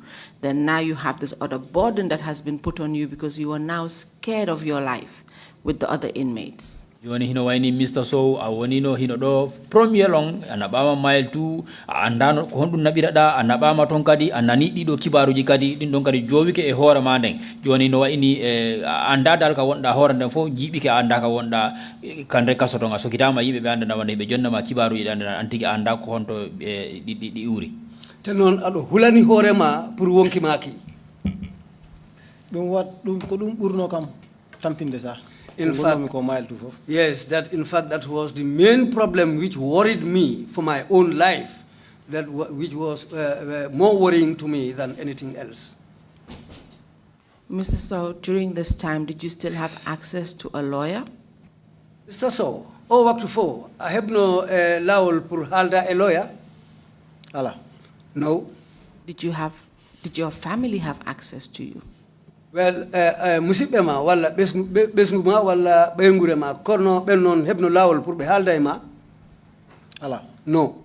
Were you able to make any contact with your family or anybody outside of the prisons to let them know your whereabouts? I have no lawol pour halda e goddo mo anduda ko yasi woni wala yimbe mabe wala musibe ma pour be anda an ko kaso be nabi ma. I have no on lawol na. Before getting that chance to contact anybody outside, I had already spent a long time at mile 2. From your statement, you had also indicated that an incident occurred when the said ex-Secretary General Nyoguba was also brought into the prisons. Is that correct? We know godum kala wadano don be wadno don godum hebno e der kaso don nyande mo anduda ko ben nde nyande be adduno ex secretary general Dr. Njoguba. Yes, that's true. Please, can you tell this commission about that incident? da way halande commission non dum don no honno yaari min ko gonnomi ko mile 2 mi wanno feere ha gilandan mi wiya min ko min adda ton fi wargol ɗum gandumi wona ɗum gandumi ɗo ko mami waɗa feere mi hawra yimɓe ɓe mi holla ɓe mi waɗana ɓe proof 100% wondena min ko haala ko wona gonga. Well, when I came to know what was going on, I said to myself, I will try my level best to make these people understand that the information they were giving and what they believe for my reason being there is quite wrong. So I tried my level best to make them know that I am not there to garner information on other people. I am not there to do anything which will bring problems for them. So I tried to let them understand that as much as possible. So ko on waktu kawrume convict de ganduda be madama sentence ha pari be kam kala na hono be gardi wobe kam biya wonde mako lamen jobata sokibe be no biya wonde ma ko njogu yobani be ha ko njogu be fala be nani wonde ma mimi do welde njogu ko njogu be fala mi halana mbeli o yobana be kambe fayen mabbe mbeli be ngacite. Well, I tried to meet with some convicts who were telling me that they were locked up by Lamin Jobate, and some informed me that they want Mr. Njoguba to help and pay their fines, those who were fined at the court, so that he will pay up their fines for them to be able to be free. So ko heben goto mo en wi kam wonde ma in fact Njogu yo Lamin Jobate yo pa hari fof ben fof be gaddama ben men yat. During that discussion, one day, one of them just suddenly told me that these people that they are naming, Njogu, Lamin Jobate, and Harry, were all now in the prison there. They were all brought and locked up there with them. So, konimbi isita woni Njogu modo. That's the time I said, if Njogu is also incarcerated here. Despite sukabe be ngachite.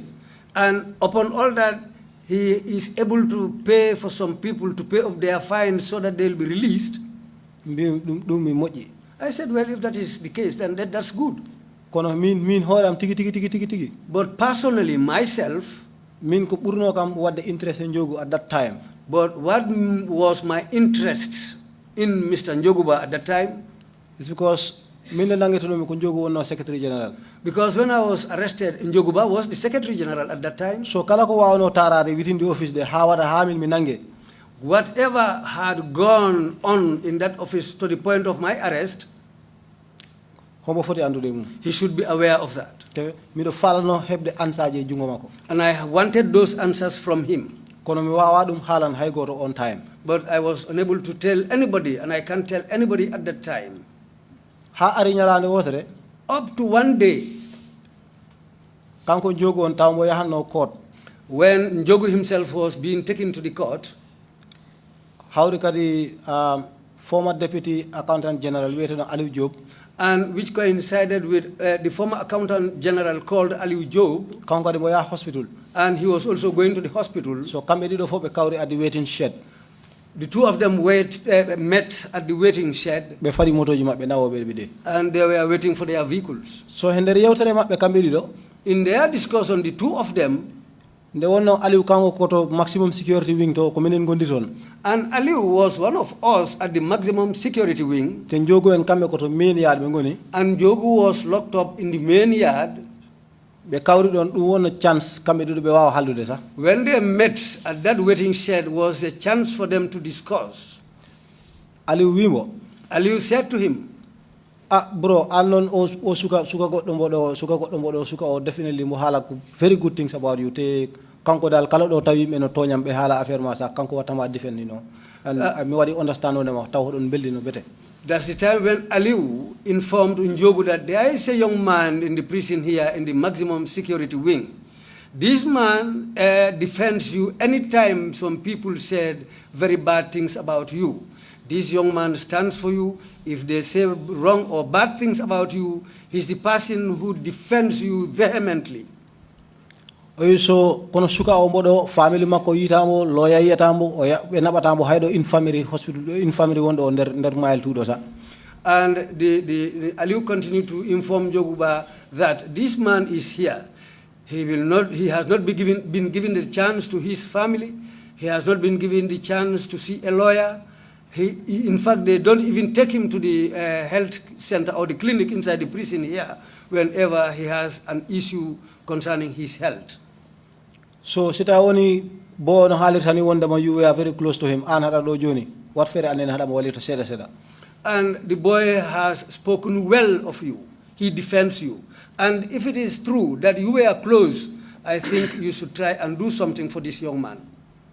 o wimo bo ko ɓuri ko faalede fof o waktu ɗo And Aliou continued to tell Njoguba that all what this man wants at this moment is, ko andude ko hoɗum taki ɓe gaddi ɗum ɗo he wants to know why he was arrested and brought here and locked up in the prison.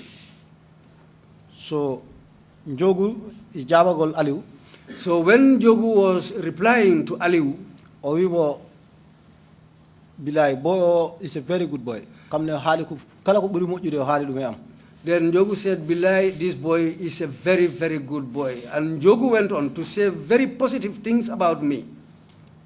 o wi in fact mawɗo gorko o tawmo lamdo toon woni président o wi laamiɗo o tawmo arino ñalande sah before mi iwde toon a secrétaire général mawɗo gorko meeɗimo lamdade hoto oya pullo am woni In fact, one day, according to Njogu, the president himself asked him and said, where is my dad Fulaman? Where is he now? so Njogu jaabi Yaya Jammeh at that time o wibo Mr. Sow mbo waɗa studies in UK What Njogu told Yaya Jammeh on that day was that your Fulaman has gone to UK for studies, for further studies. so Aliou gila o haalani ɗum Aliou When he said this to Aliou hori wadde ɗum process e hakkille makko but before o wawde mo jaabade sa taw moto Aliou en o ari so taw moto Njogu en o ari Njogu en kamɓe ɓe jeeyi bofi Aliou no jooɗi ɗon When Njogu said this to Aliou, Aliou was puzzled. He was thinking how to reply Njogu about that. So, but that moment, Njogu's vehicle arrived, and before anything else was said, Njogu boarded his vehicle and left. so koni later Aliou nde yehoyi hospital hande o arti he came o ari straight selam o haalni kam fof wat ko haaldi ko e Njogu Aliou sat there for some time and later left and went to the hospital. But when he came back from the hospital, that's the time when Aliou came to my cell and narrated all these things to me. I said to him, oh, is it like that? He said, yes. Njoguba mo andi mi miɗo mile 2 Njoguba knew that I was at mile 2. Njoguba anda mine Aliou ko woni rapport hakunde amen. Njoguba didn't know the relationship between me and Aliou. Ha o wi Aliou wonde no Aliou ko lamdimo ko kanko o jabaki dum hambo halna Aliou ko halde president concerning me. What Aliou narrated to him, he didn't reply Aliou based on those questions. Then he went on to tell Aliou that, well, it was the president one day asked for him. Then I told the president that he has gone to UK to study.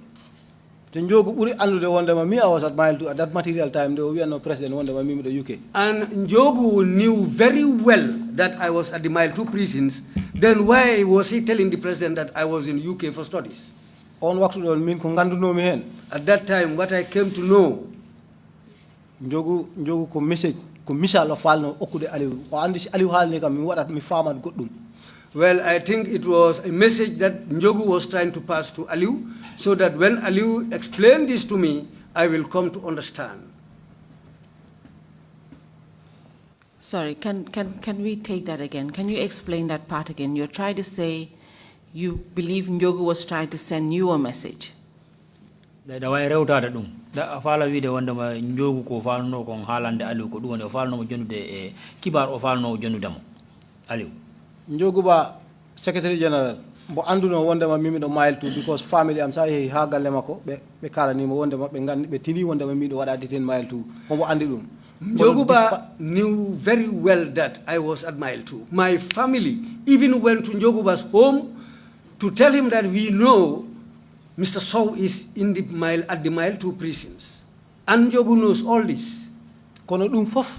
But upon all that, kanko yawo wi president wondema mimi do UK. He went and told the president that I was in UK for further studies.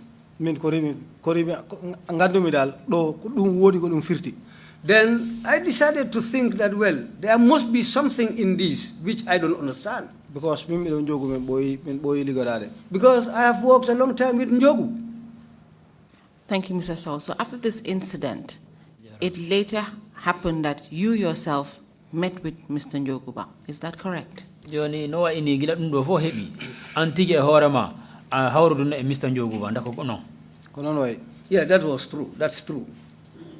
Can you tell us what happened at that encounter with you and Mr. Njoguba? Da way haalande yimbe joni gilande ma yahuda ha hawrududa e Mr. Njoguba ko hondum hebi ton hondu wadi ton. Gila dum yawti wono lebbi. After all this, some months passed. Ha watti hengol minen jogu satamen batti windodirde small notes minen nellodira.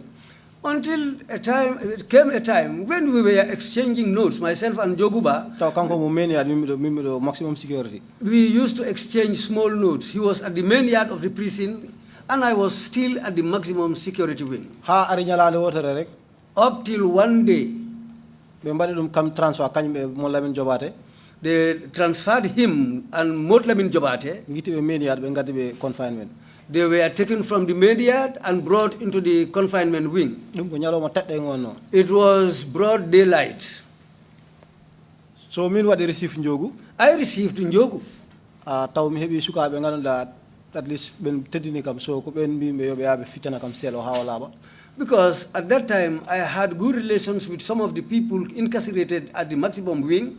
And we were having a very good relationship. In fact, I ordered them to go and clean the cell where Mr. Njoguba was to stay. They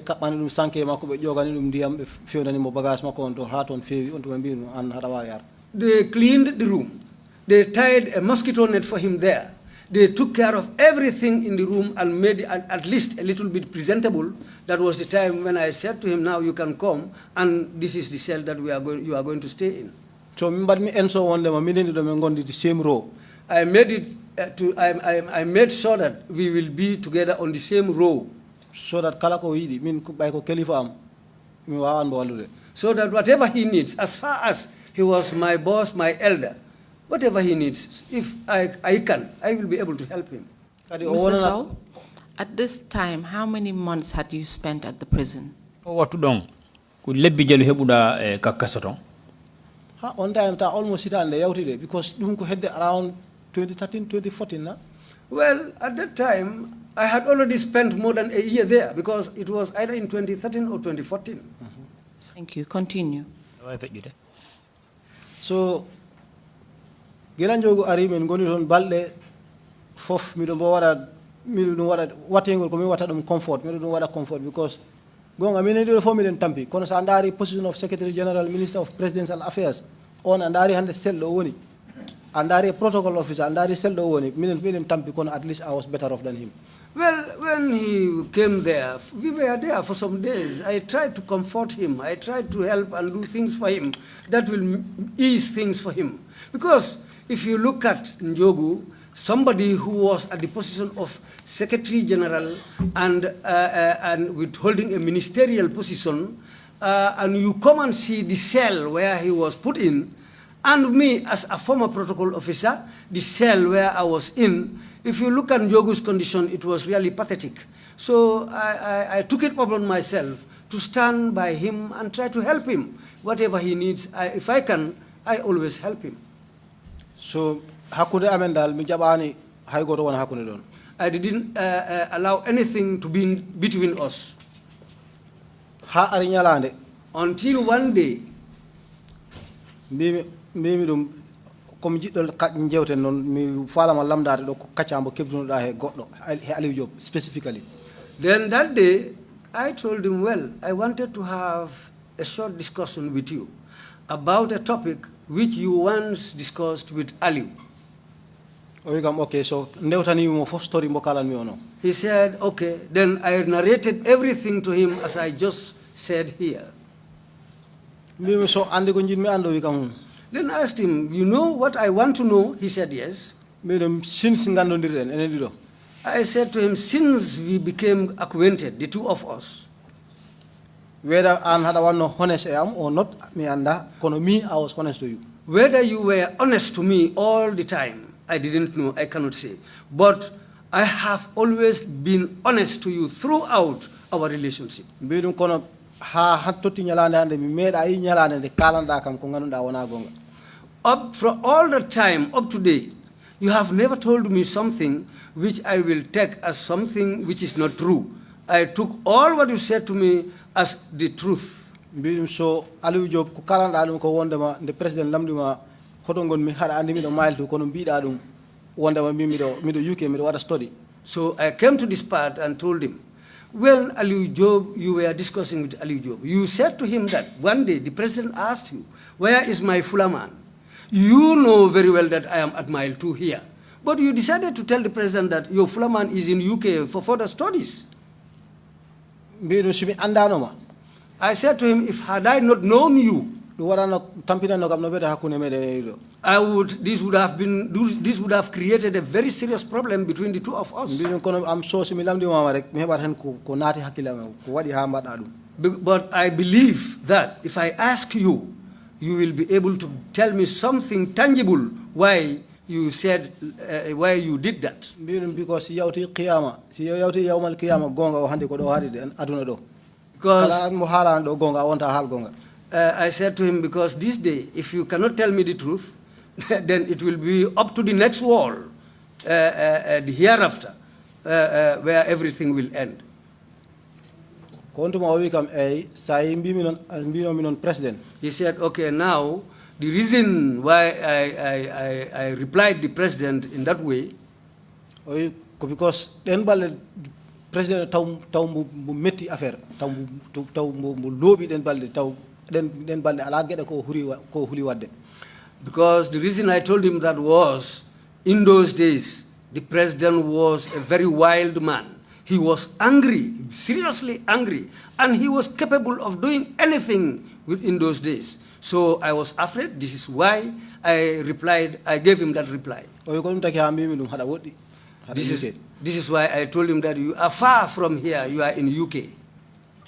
So, Mr. Sow, in other words, the reply Mr. Njoguba gave you was that he was trying to protect you from the president. Joni hino wa ini Mr. Njoguba gidanda ma ndan yewtare hebi hakkuna ma e makko.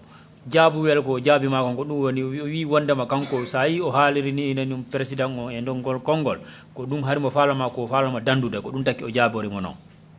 On waktu don ko dum jino men. At that time, that's what I believed in and that's what I thought. And now, do you still believe that he was trying to protect you from the president. Joni non ha joni ka wondo ha joni ko dum gomda wondama ko falno mo dandude do president president non on wat. Min kesamo wadi daade nyanyeji because after minani halaji kewdi titi so joni mi anda ko dum wawi gumde sa. Well, my case had many angles. Up to now, this present, I am a little bit confused. In fact, I don't still know what and what, or what is what. There has been a lot of things which were said about my case. So did this also indicate to you to think that maybe the president did not order your arrest and detention at NIA and at Mile 2? Ndum do kade hollirima wondema president o jonnani yamirore wondema ya nabe NIA joddina da ton sako ittada NIA nabe da haka sudu kaso don dum hollirima dum wondema president o jonniraade yamirore e mum. Sita woni njogo president Jammeh be mbawi jodade ha president Jammeh mo lamdo mo, where is my fulaman? Sita woni the executive directive actually came from him. Tawoni the executive directive ko jungo ma kongol ngol ko jungo mako iwno. Winani ko hanga ko wadi ko stupid for me siki. O wawi shiftorde wonema kanko okuno directive yomi sokoy. Then, if that is the case, if had it been that the executive directive they said, which took me to Mile 2, came from the president, if that was true, then I don't know how it came about that the same man who gave that executive directive can come and turn around and start asking, where is my fuller man? Say that part really puzzled me. I cannot understand that part. Because however stupid he can be in Jogu, I don't think that he will say that executive directive came from the president. When the president doesn't know where I was, to the point of asking for my whereabouts. Hi, the delegation go to UK, British couple, be mbono arre do mi wala no be receive. There was a couple who usually come from the UK. I usually receive them. At some point, when have lamdi ya jame, look, there is one guy who used to pick us, and we had started building relationship with him. A lot of things, what they invest in this beehive and whatsoever. So then, on Hotowoni, they went to the point of asking the president himself one day. When we always come to the Gambia here, there was a man, a fuller man, who usually receives us, and he stands and does a lot of things for us. We have rebuilt a good relationship with this man. Now, where is this man? They asked the president himself this question. Mr. Sow, just to get it clear for the commission, it would be correct to say that you were kind of lost in a system. We put the commission on. After on Yahuna, Horama, what to Manda, wonder my after 4 Gibon Horama. 4 GB no mahalaji ta heavy. Yes, everything was mixed up. I was really lost. And there were a lot of things which were being said. Because at some point you had the belief that it was the president that gave executive orders. What to after on how what to go Antigua holding no wonder Makoya, Jametiki John no Yamiroranda? Then it came to a point where he himself was asking for your whereabouts. Joni after I what to Kadi him Kankuti Horamako Himolando Honto Wanda. And then he was being told that you were out of the jurisdiction. We are Wandama Ang Ala Indi lady do hit a Yalti a lady. So it seems to suggest that there was either some miscommunication, or maybe the president forgot the instructions he gave, or you were just lost in a system. We are why we the Wandama ko duwoni nanondirangal hakkude mabbe du wonno ala yardo no foti yarde non ma ala ko jonnuno yamirore nan o yejjiti dum ma affaire no jibondiri dal hakkude ma e mabbe no ko ngimi ko Gambia jaami Senegal on exile mi jodi mo jalande mijimi ko wanno ko hono di question di garanno ko jibno kam ko tawmi I have to mami heba facts di out of the whole mess. Yes, when I left the country, I went into Senegal on exile. Then one day I sat down and thought about all what transpired, all what was being said about my case. I looked at it and I said, I will do my level best to get all these facts right. Me have no final conclusion on this.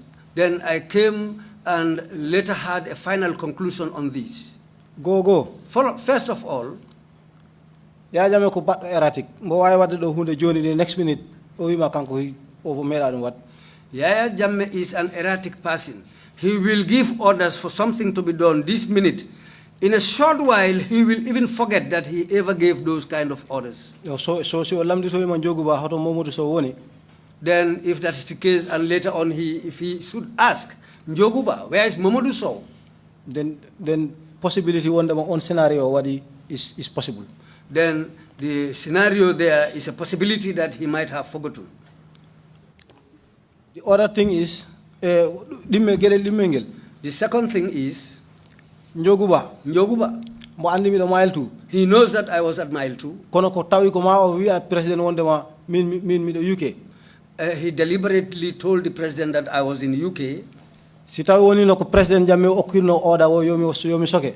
If the order had come from President Jammeh for me to be locked up, ha o lamdo Njogu hoto Momodu so woni. Then he should come and turn around and ask Njoguba, where is Momodu? Njogu best answer ko kanno ko yono kana ejidi ko answer ki Momodu so. The best answer Njogu should have given him was, did you forget that you gave orders, executive orders for Momodu to be locked up in the prison? So don ko ban mi don deduce ko ban mi ko kemmi solution ko kemmi don. The solution I thought about that point, ko wonde ma Njogu, that Njogu, mi laabaka de. I'm not quite clear about this. Te mi tegani mo hay hunde. And I am not blaming him for anything. Allah subhanahu wa ta'ala woni seede am kanko woni andi ko woni bernde am. It is Allah who is the witness to all this, and it is Allah who knows what's in my heart. Kono wawi tawa wodi ko falno suudde president ko jida e ko sokami ko. Then there should be something that he is trying to hide from the president concerning my imprisonment. Right. Thank you, Mr. Sow. So that just takes us back to the conclusion that you were lost in a system, and this fact led to you spending more than 26 months in mile 2 detention in maximum security. Joni hino wa ini affaire on foko jibino e ma majjuno e affaire on anda honto wonda dum sababu ha dum ari sababu wonda ma sokada e kasoton lebbi no gasi e jeego e kaka kasono e jodina do anda ko e dalila hon dum sokirada Gonga. Yes, that's true. Thank you, Mr. Sow. At this point, Mr. Chair, I think it's time to take our second break, and we shall continue when we come back. Joni e yaha e fotagol men lawol dimmongol ya mbottari sen arti e continue e jondene. Okay, thank you very much, Council, and thank you, Mr. Sow, for your testimony. We will take a 1 hour break and come back at 3 o'clock. Meeting is adjourned.